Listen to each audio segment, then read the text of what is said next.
세계 7대 불가사의 2. 에페소스의 아르테미스 신전. 6. 아르테미스 신전의 웅장함에 감탄한 알렉산더는 자신의 이름으로 신전을 세운다면 모든 비용을 내겠다고 제의했다. 그러나 에페소스인들은 신전에서 2명의 신에게 봉헌되는 것은 있을 수 없다며 정중하게 거절했다. 일부 학자들은 신전이 알렉산더 대왕의 이름으로 불리는 것은 거절되었을지는 모르지만 신전의 상당 부분이 알렉산더의 영향을 받았을 것으로 생각한다.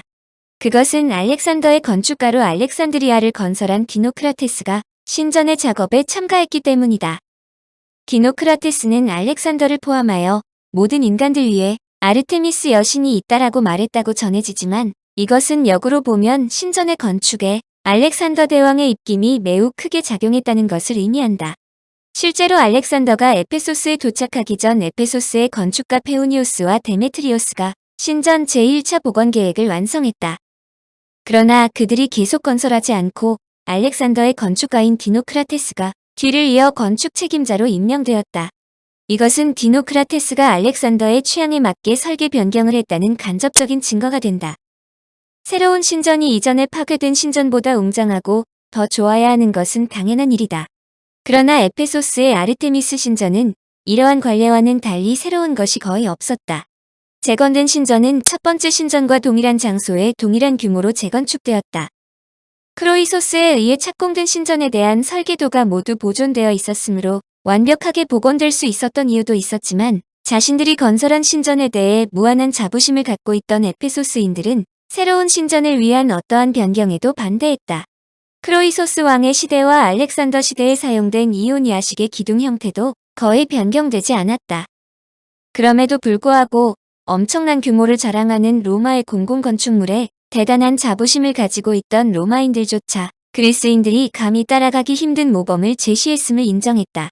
그러므로 건물의 배율이 완벽하고 웅장하여 그리스와 로마 전 시대를 걸쳐 이오니아식의 모델이 되었다. 플리니우스는 적었다. 4가지 종류의 기둥이 있다. 높이가 기초 지름의 6배가 되는 것을 도리아라고 부르며 같은 배율이지만 새로운 것을 이오니아라고 하고 배율이 7배인 것을 토스카네라고 명명한다. 코린트식의 기둥은 이오니아와 같은 배율을 갖고 있지만 주도의 높이가 다른데 코린트의 주도는 기둥의 기초의 지름과 같으며 보다 화려한 장식이 있었다. 반면에 이오니아식의 주도는 기둥 기초의 지름의 3분의 1의 높이를 갖는다. 고대 이론에는 신전의 폭은 기둥 높이의 3배라고 한다. 에페소스의 아르테미스 신전의 경우 기초는 기둥 아래에 위치했고 처음으로 주도를 설치했다. 기둥 기초의 지름은 높이의 8분의 1이었고 기초 높이는 기둥 기초의 반지름과 같았다. 단 하나의 중요한 변화는 새로운 신전은 거의 2.7m에 달하는 높이의 기단 위에 건축되었다는 것이다.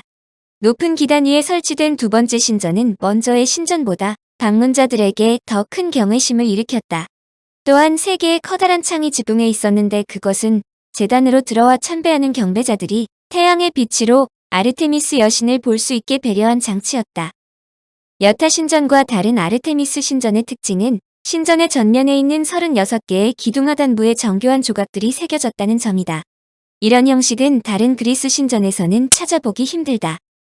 고대 그리스의 역사가 헤로도토스도 에페소스를 방문하여 아르테미스 신전을 돌아보고는 기자에 있는 피라미드에 뒤지지 않는 걸작으로 묘사하며 찬탄했다. 신전은 그야말로 기둥의 숲을 이루었으므로 건설되기 전부터 불가사의로 불리는 것이 전혀 이상한 일은 아니었다. 아르테미스 신전의 순환. 에페소스에도 기독교의 영향은 어김없이 나타났다. 우상 숭배를 부정하는 기독교인들의 눈에는 아르테미스 신전 주변에서 일어나는 행진과 의식이야말로 배척해야 할 대상이었다. 그러나 자신들의 자랑스러운 유산에 대해 자부심을 갖고 있던 에페소스 사람들은 기독교도들과 충돌하면서도 신전을 고수했다. 이후로도 신전은 계속 순환을 당했다. 262년 동고트족이 쳐들어와 아르테미스 신전을 불태우고 에페소스를 약탈하였다.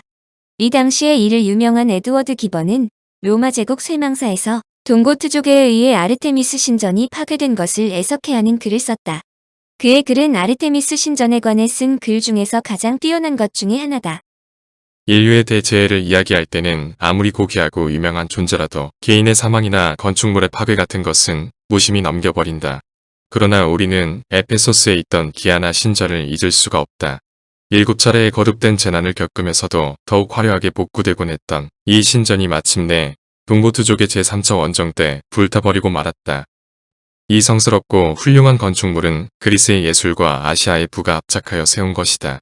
제단은 프락시텔레스의 걸작 조각품들로 장식되어 있었는데 조각의 내용은 그 지역에서 사랑받는 신화에서 고른 것으로서 아마도 라토나 신의 출산, 외눈박이 거인 키클로프스를 죽인 뒤에 아폴로 신의 은둔, 정복당한 아마존족에 대한 바쿠스 신의 관용 같은 내용이었을 것이다.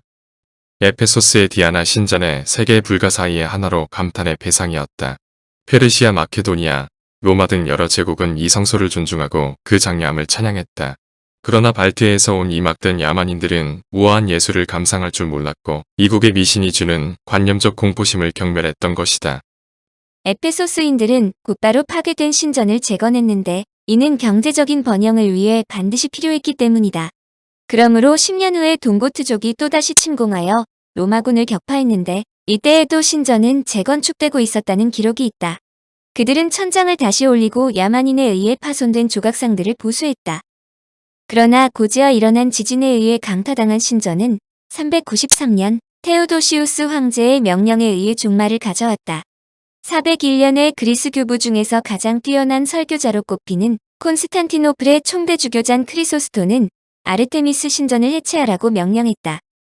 그의 명령으로 신전 안에 석회를 만드는 용광로를 설치하고 차례로 신전의 대리석을 모르타르로 만들었고 건물 석재를 조각조각 뜯어내 교회와 도로, 요새를 짓는 건축자재로 사용했다. 신도시를 만들기 위해서였다. 6세기까지만 해도 콘스탄티노플로 조각상들을 보낼 수 있을 만큼 충분한 유물들이 현장에 남아 있었다.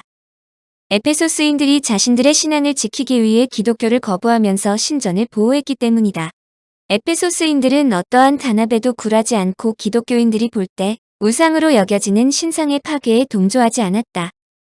에페소스에 기독교가 들어왔을 때 그들이 자신들의 전통을 끝까지 유지하려고 한 이유는 자신들의 정신적인 문명이 기독교리보다 더 우월하다고 생각했기 때문이다. 그러므로 에페소스인의 반항과 고집이 워낙 강하자 기독교인들은 그들의 완고한 고집을 꺾을 방법을 강구하기 시작했다. 기독교인들의 대안은 교묘했다. 우선 에페소스가 기독교에서 가장 중요한 성지라고 선전했다. 사실 에페소스는 초창기 기독교와 상당히 많은 관련이 있다. 사도 바울이 65년부터 68년까지 번성하는 도시였던 에페소스로 와서 기독교를 전파했다는 것은 신약성경 사도행전 19장에도 나와 있다. 바로 그 무렵 에베소에서는 그리스도인들 때문에 큰 소동이 일어났다. 그 소동은 데메드리오라는 은세공업자가 일으킨 것이었다. 그는 많은 직공을 두고 에페소스의 여신 아데미 신전 모형을 만들어 큰 장사를 벌여온 인물이었다. 그가 자기 직공과 동업자들을 한자리에 불러 모아놓고 말하였다. 그런데 여러분이 이미 듣고 본 바와 같이 저 바울이라는 작자가 손으로 만드는 것은 신이 아니라고 많은 사람들에게 떠벌리고 다니는 통에 우리의 장사는 이제 말이 아닙니다. 여기 에베소뿐만 아니라 아시아 전체가 이런 실정입니다. 물론 나는 이런 형편에서 우리 사업에 대한 전망이나 수입이 줄어든다는 것만을 말하려는 건 아닙니다. 이대로 가다가는 위대한 여신 아데미 신전이 그 영향력을 잃게 되고 이 아시아 지방은 말할 것도 없고 세계 모든 사람들이 장엄한 여신 아데미를 잊어버리게 될 겁니다. 이 연설을 들은 사람들은 화가 머리끝까지 치밀어 에베소의 여신 아데미는 위대하다 하고 소리 지르기 시작했다. 그가 강조한 것은 신은 인간의 손으로 만든 집이 필요하지 않으며 신은 항상 모든 곳에 존재한다는 것이다. 바울의 지적은 에페소스가 워낙 유명하므로 세계 각지에서 많은 사람들이 몰려들자 에페소스의 많은 사람들이 예술가들을 동원하여 아르테미스 신전의 소형 모조품을 만들어 관광객들에게 팔았다는 것을 의미한다. 그런데 그의 말은 금과 은으로 아르테미스 신상을 만들고 소위 금융업으로 부를 축적한 에페소스인들을 분노케 만들기에 충분했다. 이런 혼란 속에서 바울과 그의 제자들은 간신히 도망칠 수 있었다고 한다. 여기에서 사도 바울이 우상배격을 외쳤던 해당은 구아르테미스 신전을 가리키는 것이 아니라 후대에 세워진 신전을 의미한다. 서기 1세기경 에페소스를 방문했던 또 다른 성인인 요한 역시 여신상에 대해 생생한 기록을 남겼는데 요한은 사도 바울과는 달리 에페소스인들과 비교적 잘 어울려 지냈다고 한다. 청취자에게 원하는 것은 1. 구독 2. 좋아요